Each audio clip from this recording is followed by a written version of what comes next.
Good afternoon, everyone, and thank you for joining us. This is now our 9th webinar in this series on the ISO customer series, helping you prepare for migration and all things ISO. Last year, we looked at the legal entity identifiers and purpose codes, and really helping you prepare for their introduction. Today, we're taking our next step on the journey, and we're looking at what's coming up in the next milestone, which is in November.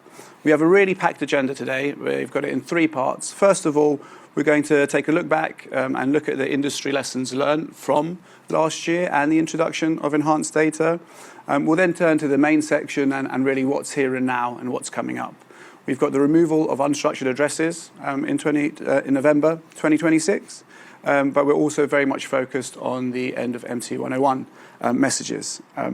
So we'll focus on that. And then finally, as ever, we'll have a look forward in terms of things that we should be thinking about, but a little bit further down the line.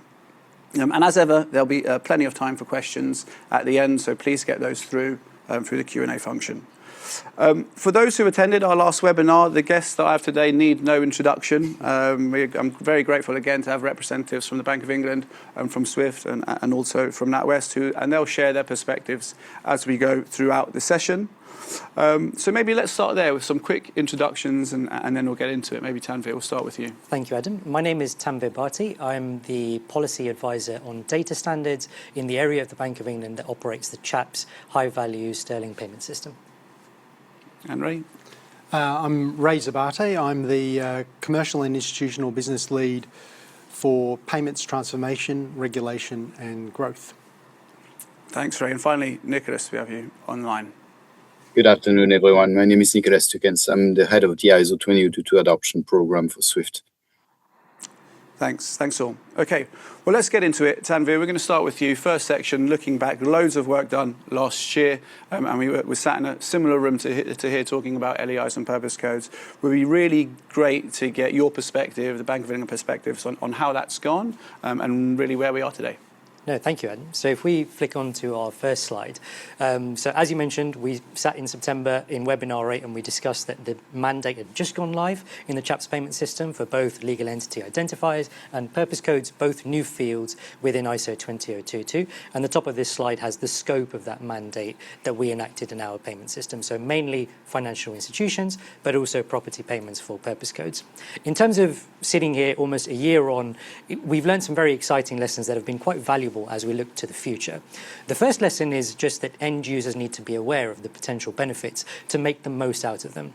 So while CHAPS mandated enhanced data to drive benefits across the whole payment ecosystem, not just for the Bank of England, we'd like to thank everyone for tuning in, and please start to consider how you can make the most both of sending and of receiving enhanced data, and engage with your sponsor bank, NatWest or other sponsor banks if you have not done so already. On the positive side, we've been quite pleased to learn that mandating has been very effective in increasing the usage of enhanced data, even where we're not quite rejecting payments at this stage. So for CHAPS payments within the scope of our policy, we found that purpose codes and LEIs have increased from under 10% before May 2025 to over 90% now. So really quite strong compliance with the policy. And then our final lesson learned is just the fact that consistent usage is key to realising benefits. So we're working very closely with NatWest and other direct participants to start to develop best practice guidance over the coming months. In the area of data quality, we've got quite a few links on the slides which will be sent around to attendees this week. So, for example, the BIC2 LEI lookup, which is a public file managed by both SWIFT, who we have online, and Glyph. The bank reference data file, which is run by the Retail Payments Authority, Pay UK. The Bank of England's own PRA-regulated financial institutions, and then also working closely with our direct participants such as NatWest on our monthly Enhanced Data Standards Forum, developing guidance such as a short list of purpose codes to make it easier to use some of that enhanced data more consistently. Thanks, Tanvir. And I think there was a similar comment from the previous webinars when you were talking about the effectiveness of the implementation. As we stand here, we're over 90% use. Is that where we'd hope to be? Is there still a little bit of way to go to get us all the way there, or how do you see that? I think we're pleasantly surprised that it's been this high early on. We recognise that ISO and particularly these two fields were completely new, so we thought that there would be more teething issues. But as you say, it's not quite 100%, so that work is ongoing. And I think it ties into those other points around data quality and working with all of our participants to start to now get the benefits of that usage. For sure. And I think as we move through the webinar, we'll then look at some of the expansion of this. So it's interesting to get that perspective as where we are and certainly see that opportunity expanding, certainly around the end users and the potential benefits. There's lots of conversations around that happening, and just reflecting on that before the webinar, just different parts of the industry, the awareness that they have, be it by sector, be it by customer segment, differs quite a lot, and there are lots of work by banks like us and intermediaries to help bring that to life, and we'll be able to share some information on how we're doing that. Okay, great. Thanks, Tanvir. We're going to stick with you. Actually, no, before we do that, we've got a poll question. The poll question that we ask, or have been asking quite a few times, really to get a general feel of where we stand in terms of the listeners on this call, and particularly when we consider our next milestone, which is that removal of unstructured addresses. So the question we're asking, hopefully you'll see that on Zoom, when it comes to removal of unstructured and continued use of hybrid or structured addresses from 14th of November, my business is very prepared, somewhat prepared, not prepared, and a new answer this time round, not applicable. Members dialing into the call may just be Bankline users, where this is more pertinent given we take care of the formatting of the payment. So it gives us an interesting perspective who we have dialed in. Well, the good news is, I think that there's a low not prepared as we stand a few months away, and great to see the kind of the level of preparedness.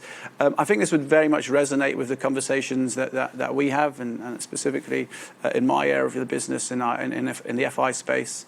There is a lot that has been done, and a lot of ongoing conversations through the relationship managers, migration managers, to kind of get us in a good place, to get an understanding of what needs to change and how.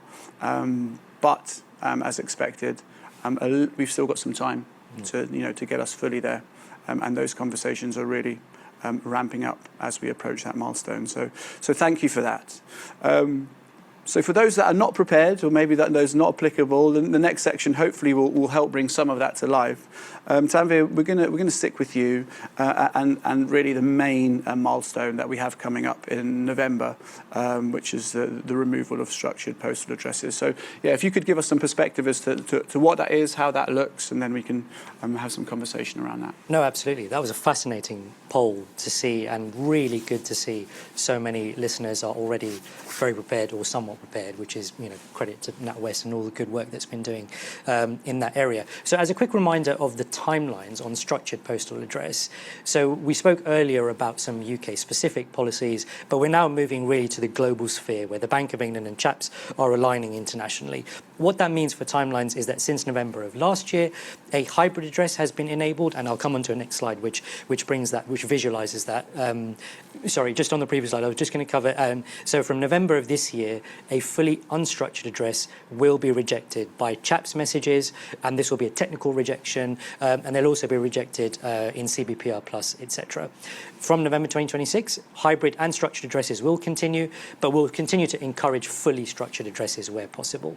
So now if we flick on to the next slide, and a bit of a visualization as to what those different levels of address mean.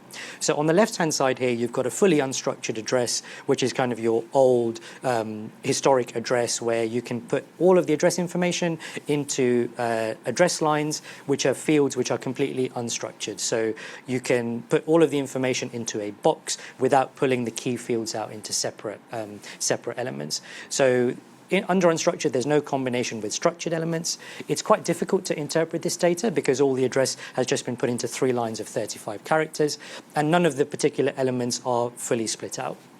The name under an unstructured address is 1 line of 140 characters. Before we do the middle bit of the slide, I'd like to draw your eyes to the right-hand side of the slide, which is like your gold standard fully structured address. What we're seeing here is all available address data is mapped into one of the 14 different ISO 20022 fields. You're not having to chuck any of that data all together into one box, and you've still got that name 1 line of 140 characters at the top. As you can see, we're starting to really see some of the richer structure in ISO 20022 and all of the benefits that it poses for things like screening, efficiencies, and straight-through processing. But what is the middle about? What is a hybrid address? So a hybrid address is a sort of halfway house between the two, recognizing that addresses tend to differ across the world and responding to industry feedback to say, well, could we get some of those benefits of structure without having to do all 14? And the industry agreed minimum on this is the two elements of town name and country. So here, under a hybrid address, you at least want to have, for example, London and the UK structured, and then you can still use the unstructured address line to capture the rest of the address. There are some network validation rules and also textual rules in order to achieve that hybrid address. So that's what it looks like in CHAPS, and I think I'm now handing back to you, Adam, to see how that aligns internationally. Yeah, thanks, Tanvir. And actually, Nico, it's a great time to bring you in, Tanvir giving the UK view. Give us the Swift perspective on the milestone. Yeah, absolutely, Adam.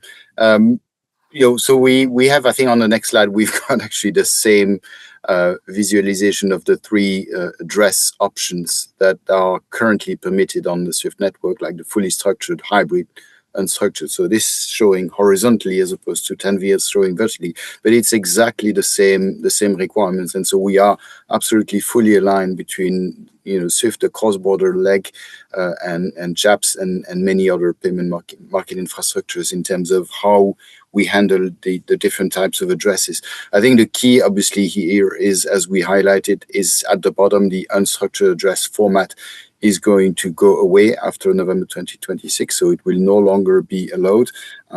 Participants that are submitting these types of addresses, either directly in CHAPS or through Swift, will face rejections of these messages. If we go to the next slide, I think, repeating what Tanvir already covered, these unstructured addresses will no longer be allowed as of November 2026. So that means that as of this date, participants must use either a fully structured address format, which is really the preferred option, or the hybrid address formats. And the two will coexist. The hybrid address format was introduced early last, in November 25. It was introduced as a sort of, more pragmatic way of mapping addresses, recognized that in some regions of the world, it's not always easy to map the address to the fully structured address and the 14 data elements that are defined there. So the two address will coexist, but definitely a lot of preference goes to the fully structured address because every bit of address is properly identified, and that is what is really enabling straight-through processing and the more efficient screening. So it is important to highlight here that this is an industry-wide change. It's not a Swift change. It's not a Bank of England solely change. It applies to many payment market infrastructures, and in Europe, SEPA payments follow also the same type of change. I think we mentioned many times already that this is really a change that supports better data quality. So the industry spent considerable amount of time investing into ISO 20022 in the last couple of years. We finished the migration for the payment instructions in November 2025. Now is the time to reap that investment and to invest into better data quality and support more efficient compliance processes and more efficient processing. It's important as well to highlight that this deadline is really firm, that there will be no change to the deadline, but also that it comes with potential risks because one of the key challenge here is that the data it's not only a bank change, it's not a messaging change only. It's more of a end-to-end data change, and that means that also for banks it means involving their customers along that journey, and so ensuring that all of their customers are actually ready to provide that data as well. And so that's where there are some operational risks involved, because unlike last year where there was a contingency and Swift would convert some of the legacy format into ISO 20022, there is no such contingency mechanism this year. And so a message that is not following either the fully structured or hybrid address format will be rejected. So that also means that increasingly we are asking banks to ensure that they are prepared and engaging with their customers to be able to potentially handle repairs or rejections in November. Now, if we look on the next slide, we have the current status. This is at the end of June. If we look at the type of address that we still see going through the network. On the left-hand side, you've got the debtor information. On the right-hand side, the creditor information. So both are relatively in the same range. We still see 60% of unstructured address for both of these elements.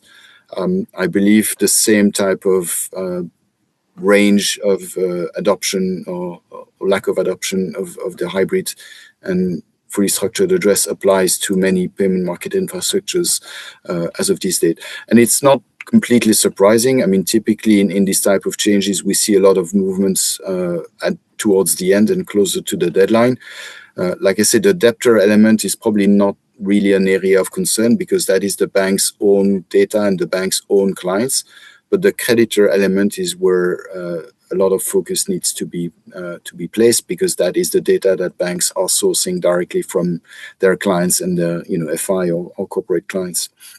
And that is the one where indeed we expect that this is going to be a bit more of a challenge to be ready for the deadline. Now, that is for the removal of unstructured address. There is also another important change that is taking place in 2026 for cross-border payments is the payment initiation leg, so the old MT101. So on the next slide, we have a number of important considerations because MT101s on SWIFT or can be used by either financial institutions or corporates. So typically, if we look at financial institutions, the bulk of the flows from FI to FI is really what we call the payment initiation relay, where banks relay the MT101s that they receive from corporates to the debtor agents. Typically, there the challenge, first of all, the requirements is that FIs must move to the ISO 20022 equivalent by November 2026. So they must use Pay-No-One messages. The challenge for them is typically that they need to revisit the agreements they have with the debtor agents if they act as a forwarding agent, and so we support that by providing a payment initiation relay rulebook, by providing an implementation guide for the industry to help them navigate the change and engage with their counterparts, make sure that they both align to the payment initiation relay rulebook, but also to describe how they can progress through the technical readiness aspects, be able to send and receive, and plan for the RMA exchange or the bootstrap. For corporates, there is no obligation to move to the ISO 20022 equivalent. They can continue to use the MT101, but they must be aware that there is a change request applying to the MT101, which is also linking to what we just described before, the obligation to provide structured addresses in the payment initiation leg, so that the banks that are receiving these payment initiation instructions can turn that into payment instructions without having to structure the data themselves. So the change request aims at really forcing corporates to provide a minimum of town and country when they do provide an address in designated elements. And so that means that we're increasingly suggesting that MT101 is going to be a legacy format, and that as a corporate there is no obligation, but it would really be more efficient to start considering the ISO 20022 equivalent. So where a lot of banks today use SCORE, we think that increasingly it makes sense to consider using SCORE Plus, where if you use the Pay-No-One, there you've got usage guidelines that are fully aligned with the ISO 20022 CBPR Plus and AGPF Plus usage guidelines. So very important to realize that this is not just a normal change release. It is a data transformation program, and it is a bit more complex than just a traditional standards change. So with that, Yeah, thanks, Nicholas. Very interesting and a lot to get into there, Ray. From a NatWest perspective, be great to understand what we're doing in both those areas. Okay, so let's take removal of unstructured addresses. We'll break it down a bit because it's particularly what Nico highlighted around debtor and creditor addresses. It's quite relevant to our customers and understanding what we're doing for them and what they need to do themselves. So If you are a corporate and you predominantly use our Bankline Web tool, so the web tool, it already is structured and hybrid address compliant. So if you're keying your payment instructions into the web pages, you don't have to worry about it. It's dealt with. If you're uploading files into the web front end, you might need to do some changes. But and if you're as long as you're using the web front end, you'll be prompted if there are problems with the formatting. Okay, you will be prompted. That all applies. What I've just said all applies to the creditor address, so the person you're paying. Okay, because like Nico mentioned, that data is coming directly from you, so we don't store it typically. We do have templating capability, and that's where we expect most of our communication to be focused with customers, and we're expecting customers to have to make small tweaks to split out the town and the country such that they have compliant addresses, at the very minimum in hybrid format.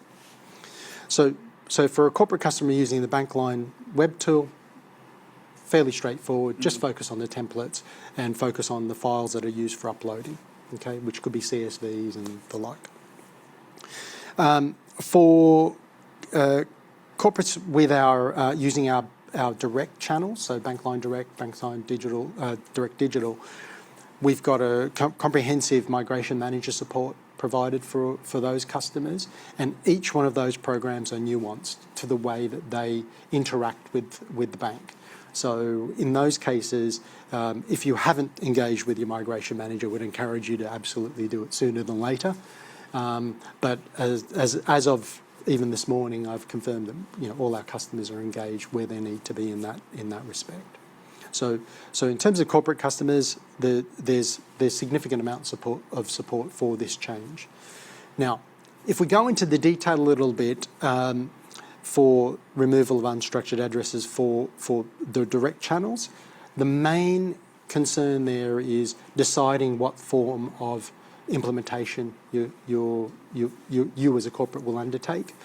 If you're moving from effectively an MT101 format, and I'm not talking about the other part of it just yet, but if you're moving from MT101 format or another format into the Pane1 format, then you will naturally have structured address availability. If you're moving from an older form of the Pane1 format, which is the version 3 that we also support, then there'll be some address changes that need to be made in order to comply with the structured capability. But all of that will be covered in those programs. Okay, but the key there is if you're unsure, if you're that 40-odd% in the somewhat prepared, contact us. Get in contact with your client service manager, get in contact with the migration manager, get in contact with the helpline if you want more guidance. Okay, so moving on to the MT101 and the move to Pane1. This particular part of the program is of the work that we're doing this year is, I think it's important to keep in mind what the bank's position is on the relay rules. We, in early June, acceded to the rule book, meaning to say that our preference is to run all our Pane1 traffic under the rules and not have bilateral agreements. Okay, it saves time for us, it saves time for clients, it saves time for the partner banks. So very important that that we've, to the extent that a partner bank engages with us or we engage with other partner banks for Pane1s or MT101s today, but moving to Pane1s, we will have been in touch with everyone already by now. Okay, so the key there is making sure that we've had the handshake and ensure that we know what rules we're using. So if we're using the payment initiation rules, great, we're really up for that. But if the intent from a partner bank is to use bilateral agreements, we have to rewrite those bilateral agreements for the new world. So if you haven't already been in touch, get in touch with us sooner than later. okay, because we don't want to interrupt our customer flow, the underlying customer's flow. But that's where we are at the moment. It's exciting. There are definitely challenges in it, but I think the main thing is that we're open for that to provide the support. On this slide, there's an email address, but at the end of the webinar, there'll be a QR code which will give a link to all the relevant information. Yeah. Thanks, Ray. And I can only echo the engagement that I've seen internally and with our customers on the topic. There's so much been done to get us to this point. I think the statistics around 60% still unstructured. Just yours or Nico's perspective on how you feel about that number. I know, Nico, you mentioned as we get closer to November, the expectation is that will dramatically shift. But Ray, from a NatWest perspective, so obviously we're a part of that story in terms of overall numbers. How do we kind of fit within that? So whilst our customers have the capability available to them, we haven't switched on the validation just yet. Okay. And the key reason for that is because we want all our flows to be in native ISO 20022 format when we ask customers to update templates. That is coming. I'm not going to talk about individual dates here, but certainly that is coming, and customers will be engaged. And our customers have seen that as we have been migrating our flows as part of our transformation, step by step, to get us ready to where we need to be, whilst also supporting our customers with what they need to be doing. So in terms of inputting, they have it available to them. What they haven't yet seen is those warnings or prompts that say, hey, you need to do your address slightly differently. So that is coming very soon, and that's what they'll experience. That is on a roadmap leading through Q3 into early Q4, and we expect our volumes to migrate significantly away from those percentages if we represent the average today. Okay. Thanks, Ray. And just a reminder, if there are questions on any of those things, please do send them through, and they'll come through onto this iPad here. We've got some time just to look forward now. There's lots of talk across the industry in customer meetings and things that we're seeing from the Bank of England and consultation topics, and we've mentioned other things in these webinars before. Would be really good, Tanvi, if we start from you to get that high-level picture of things that may be a little bit further away, but that we should all be thinking about when it comes to payments. Absolutely. So on the next slide, we've got our first of three updates in terms of that future looking point that Adam just mentioned. And the first one is around structured remittance, which is one of the most exciting blocks of enhanced data within the ISO 20022 message. When we had webinar 8 in September, we said at the time that the bank's policy intention for CHAPS was from November 2027 to mandate that any remittance data included in the CHAPS PAX 8 customer transfer must be structured, unless there exists no appropriate structured remittance field for any of the remittance data. So we were moving quite fast on mandating remittance as well. Since that webinar in September, we've been working very closely with the industry to gather their feedback and consult with them, with all the CHAPS Direct participants on mandating remittance earlier this year. The update for this year is that in response to that consultation feedback, actually we're going to slow down on that mandating. So we're not going to mandate structured remittance from November 2027, and at this stage, we're not quite setting a revised mandate date at this stage. This has been in response to a lot of good feedback from the industry. I think as this webinar has shown, the payment space is incredibly busy right now. There's some really exciting stuff happening, globally aligned changes. Remittance was going to be another UK domestic change that was going a bit further, and the feedback we were hearing from industry is, look, it's great, there are definitely benefits to be had from remittance, but mandating it from the centre at this stage felt a little bit too premature, and it was going to require huge changes from customers as well. So we heard that feedback. In line with what we're doing with addresses, we're trying to align a bit closer with international stakeholders. So there's pockets of early conversations happening with our counterparts, market infrastructures in other parts of the globe, and we're hoping to piggyback off the back of that to see how much we can push on remittance without quite mandating from the centre. That said, that's not to put off anyone who's listening. Feel free to use structured remittance where it has been provided to you by NatWest and other sponsor banks. And if you start to see specific use cases or customer demand that could support future policy developments, please always get in touch with your sponsor bank, but also directly with the Bank of England. Our CHAPS web pages were linked on earlier slides. So that's our update on structured remittance. Can I just build on that a little bit? So our experience is that we're seeing increased usage, almost doubling every month of the type of quite low volumes actually, but increasing quite significantly month on month. A lot of it is in the domestic property space. But ultimately mandating it or at least having some relief from this mandate, I think is probably the right thing to do, because those volumes are still relatively a small proportion of the overall.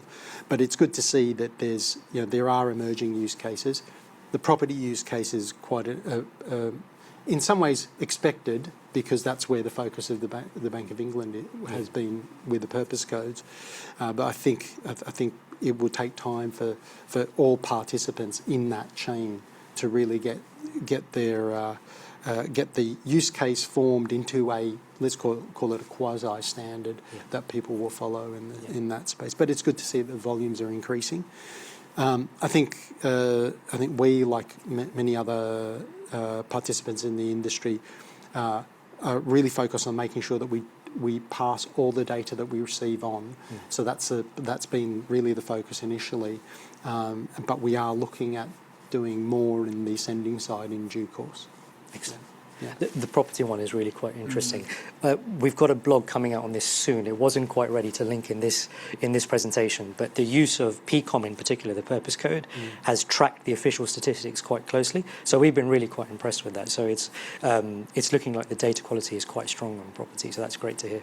And I think despite maybe a few sighs of relief of those online in terms of the timeline, I think clearly the longer-term journey towards data within payments and the kind of the global ambition for some of the benefits to be realised, as we're already seeing where they've been using with rigour, is clear. So maybe push that a little bit down the line, but still will come into focus sooner than we know it. Maybe webinar 11 or 12. We'll see how we go. Certainly when customers start to dream and imagine more about how they use the enhanced data. Exactly. Because it's not just about structured remittance, it's about all the other fields as well that they can potentially use. Yeah, absolutely. Yep. Okay. So moving on to the next slide. This is just a reiteration of something we did cover in September, but because we're looking forward, just to confirm that one of the mandates we are still continuing with is going from purpose codes in just financial institutions and property payments as today to all CHAPS payments from 2027. We had good support from this when we consulted industry, and we'll continue to mandate this through our CHAPS rulebook, so we won't be rejecting any messages, but we've been very pleasantly surprised by the level of compliance, as we covered earlier. And then that means that we'll just be monitoring how many purpose codes are used, and then we'll engage with our clients where CHAPS payments are not including purpose codes. We're continuing to work very closely with NatWest and also other parts of the industry. So, for example, earlier this year, we worked on a short list of purpose codes to try to support really consistent usage. Fantastic. Yeah, it'll be interesting to see how that evolves, and maybe next time we can do a look back on that broader on the broader uses. Yeah. It's certainly a global phenomenon, right? The other equivalent operators have brought in a variety of different codes, some highly complex markets where they've got loads of different purpose codes. So much so that we as an organisation have watched this space, have some tools that we're going to share with our customers in due course that help them navigate that, those purpose codes in that world. And Tanvi, what is that kind of international kind of view from the Bank of England in terms of purpose codes and like international standards and the differences? What is the level of consulting, or how do you approach that problem? No, it's a really good question. And actually, as you were speaking, I realised we probably should have linked CPMI, but maybe we can follow up and talk a little bit more about that. I think quickly to raise point around the fact that other countries have got lots of purpose codes. The Bank of England, given that CHAPS has over half of our payments have a cross-border leg, we try very closely to follow global best practice, even where it's not quite optimal for the UK. So we've gone with alignment with the 2023 Committee on Payment Market Infrastructure's requirements for ISO 20022 to harmonise data for cross-border payments, of which one of the requirements is where you are using things like purpose codes, use the ISO 20022 external code set, which is just a global list. So it's one global list. But as Ray says, there are other jurisdictions where the reporting is a proprietary list, a domestically developed list, and then that runs into problems with cross-border payments. We're hoping through our existing channels of influence to start to move some of those MIs towards the CPMI's requirements, which is signed off by the FSB. But more specifically to your question around how are we staying aligned with what, let's say, the Fed are doing, the Bank of England, as an operator of a high-value payment system, is part of an international group called HVPS+, where all of us meet together, the ECB, the Fed, South Africa, etc., where we discuss upcoming changes such as structured addresses in 2026 and other base message changes to ensure that we're as aligned as possible. ISO 20022 was a huge migration for the industry, but every year there will be small changes around the edges which allow us to go from that like-for-like migration that we did last year to start to use this structured and richer data. So that's generally on HVPS+. On purpose code specifically, I think what we're starting to see is some interest from some of our major counterparts around seeing, oh, they've mandated in the UK and compliance is decent. There have been some benefits in terms of property, purpose codes, and MI being produced off the back of that. And there is now starting to see a lot of interest, particularly from the Fed, potentially, to start to look at purpose codes over there as well, which is great. And by the way, on the UK side, if we see that, we'd be very open and very happy to try to align with that where they go in a slightly different direction. We're always keen for chaps to be as aligned as possible. Thank you. And I think there's one more slide from me in terms of future looking. So stepping back slightly from ISO 20022 and enhanced data, just to give a broader Bank of England chaps update. We've been doing lots of work following the renewal of the RTGS programme to explore how we can also make the benefits of that renewal. And one of the key areas has been around extending RTGS and chap settlement hours. And there are some links on the slide for you to follow the very latest on that. Just as a quick update on our most recent policy papers. So we published our consultation in 2025. And in February of this year, we've published our policy statement that confirms that we will be extending chaps hours from its current 6 a.m. to a 1:30 a.m. morning start, and that will go live hopefully in September 2027. And then in May, we published another consultation looking at where would we like the extension to go further? What are we hearing from industry? Potentially all the way to 24/7. So the next steps on that are, we'd love to hear from you, everyone who's listening, as to whether you see benefits to extending chaps even beyond the 1:30 a.m. to potentially 24/7, potentially opening on the weekend. And then we'll come back to industry in Q1 of 2027. So I'm sure for webinar 10, we'll have an update. And then in September, as I mentioned, in September 2027 will be that initial go live of the extension to 1:30 a.m. And then we don't expect any further extensions to happen before 2029. So depending on the feedback we hear, there will be a long flight path for industry to be ready for any changes there. Right, and it was really encouraging to see the consultation discussion in the industry, particularly a lot of our customers who are indirect participants relying on us for chaps clearing and others to have that level of discussion in terms of what it may mean operationally from a risk perspective and really where we've got to, which is kind of that first step of extension, which is really going to hopefully get the balance right between the benefits, the liquidity provision, the support, particularly in high value transactions, whilst also being considerate of some of the broader challenges of implementation, which we will kind of get to in the future. So thanks for that update, and hopefully a number have seen that before. I'm very conscious of time, and I promised questions and answers. But Nico, I wanted to move to you. Many members who are on the call will be thinking about Cybos in particular in Miami. There we go, timely slide.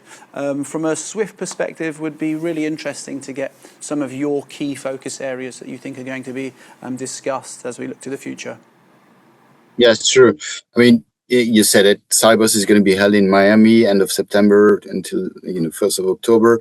The theme of Cybos, as you can see on the slide, is digital finance for AI-driven economies. I think as an opening speaker, we have Jane Fraser, the chair and CEO of Citi. We have Serena Williams as a closing speaker, and some of the big issue debates that we're going to be covering are aligned with the hot topics for the industry and some of the key initiatives that Swift is pushing. So there'll be talks about conversions between traditional finance and decentralized finance, the rise of instant payments, cybersecurity and resilience, maintaining trust and governance in digital financial systems. So these are some of the key highlights that you may expect to be covered. I think on the next slide we've got some information about the current level of registration, which I'm told more than 4,000 registrations so far is better than our usual ramp up at this time of the year. It's fully sold out in terms of exhibitors, and as you can see, we have a big fintech space as well. And if you are attending, you will find me hanging around the Standards Forum mainly. Thanks, Nico. I'll be sure to see you there. And certainly from NatWest's perspective, our approach has started to crystallise, and I'm really excited about the opportunity to build on some of the conversations today with regards to how we're supporting our customers through this change, but also all the other things that we're working on. Some in particular with Swift in the digital projects, etc., as well as some of the broader projects, particularly lots of interest in terms of our involvement in digital asset initiatives. And when I think about that aspect of tokenization plus linked to some of the things that we're talking about in terms of data coming together, there really is a tremendous amount of things to talk about. So looking forward to being there and seeing many who've dialed in today in the other side of the world. Back to you, Ray. Really keen. We've talked about so much, and we're really keen to get your view as to what's going to keep us busy outside of the things that we've just mentioned. But looking forward, where do you see our focus areas? Well, I'm just going to touch on three things. The first is that we're going to continue the migration into native ISO 20022 messaging. That will be materially done by ahead of the standards implementation in November. So to the customers who are involved in that, it's actually broad across our customer base, anyone doing international payments outwards, a smaller group of correspondent banks who we work with for sterling clearing and euro clearing, and of course our indirect access customers. Where the integrations with us are complex or through Swift, there's migration manager support for our customers, and I said this before, but I cannot emphasise it anymore, that reach out to those migration managers, use the support that's available, because we want to make sure the lights stay on for you and your customers, and that's sort of number one key thing. If you're a web-based user with us, you will notice some minor changes, but ultimately we're taking care of all of that relatively seamlessly, as we aim for in all of our web-based changes. And then, of course, the real thing is removal of unstructured addresses. Again, like I mentioned before, some tweaks that will happen to the front end. There'll be some reject messages. We're doing our best to bring all of that forward so that the customers know about problems with unstructured addresses as soon as possible in the flow. But all of that's to come. So that's in terms of the migration. So that's one. Two, in terms of the MT101s to PAIN ones, we've engaged with all the relevant parties already through the course of the year. So that just has to close out. We're looking forward to the bootstrap in early October. That will bring it all to life and see those flows and the new payment messages. And then ultimately, we're looking forward to more updates on what's happening with faster payments into the future and preparations we're doing around that. So yeah, those are the key things. Great. Okay. Thanks very much. We've got some time left for Q&A. I've been scrolling through some of the questions as we go through that last section. Lots of questions around where our customers can find more information, whether this is being recorded, etc. So at the end, when this finishes, maybe we can put the QR code on screen now. I'm just conscious of time, so that that can come up whilst we ask some questions. But that will take you directly to our ISO customer page, where this will be recorded. I believe the recording will be sent out, and a vast array of more information. The links Tanvir mentioned. So hopefully that will quell some of those questions. A big theme that I'm seeing across what's coming through is which payments are and aren't included, whether it's international, whether it's chaps, or whether it's backs. I think given Nico's looking at it from an international standpoint, Tanvir, you're representing here the Bank of England. We offer lots of different payment types. I can understand some of the confusion as to what applies and when. Who would like to best summarise that? Shall I try? Please. And then, okay. So I think the first thing to keep in mind is that the general direction of travel for all high-value payments is to include addresses, okay, and therefore either structured or hybrid address in hybrid address format. So that's really important to keep in mind, because all programs that a customer should be running now, whether if they're an FI customer of ours or a corporate customer, should be looking at how to at least deliver the minimum, which is the hybrid at the moment. So that's one. There are 11 countries we're aware of, and that we enforce rules at our channel level, whereby the payee address is required, and therefore, come November 14th, we'll require a structured address, and the general advice we give customers is that they are agnostic by payment system, because otherwise they're into having to make changes for CHAPS versus changes for CBPR Plus or changes for Target 2. And if you make a change and you know that the industry direction of travel is to include address details on all payments, then you'll do this once and you'll do it, that's it, it'll be done. Now, admittedly, in the short to medium term, we recognise all our customers and participants in the industry may well be time challenged, resource challenged, and if you want to know more about what those 11 countries are, they're all on our information, particularly our bank line information. It's available there. But I would encourage you to consider your programs as a one and done for this address for change. High value, yeah. Yeah, for high value. Thanks, Ray. Yeah. And yes, so it's not yet applicable to backs or faster payments for those who are concerned about those particular systems. Or, you do need to include address details for SEPA. Okay. Yep. Final question, because I'm very conscious of the time, and it's more in relation to the hybrid addresses and whether there's any indication around how long they will be accepted before before needing to be fully structured.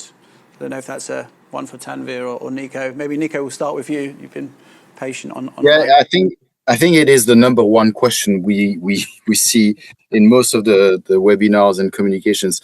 So the clear answer there is no requirement at some stage to move away from hybrid and to use only the fully structured. Both of the formats will coexist.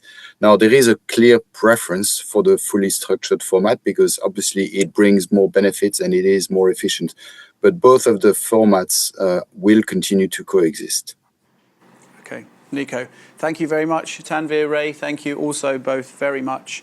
As I would summarise, we are very much on the journey, a journey that I feel we've been on for a number of years. I think the first webinar was 5 years ago, I think, and always an opportunity to share the knowledge, our thoughts on what's coming next, trying to help our customers. Generally, it feels like the engagement is very strong, both at industry level with our customers, a few areas where we can really make those somewhat or not prepared customers take that extra leap forward, whether it's through direct discussion with us here or some of the resources that we have available that you have access to.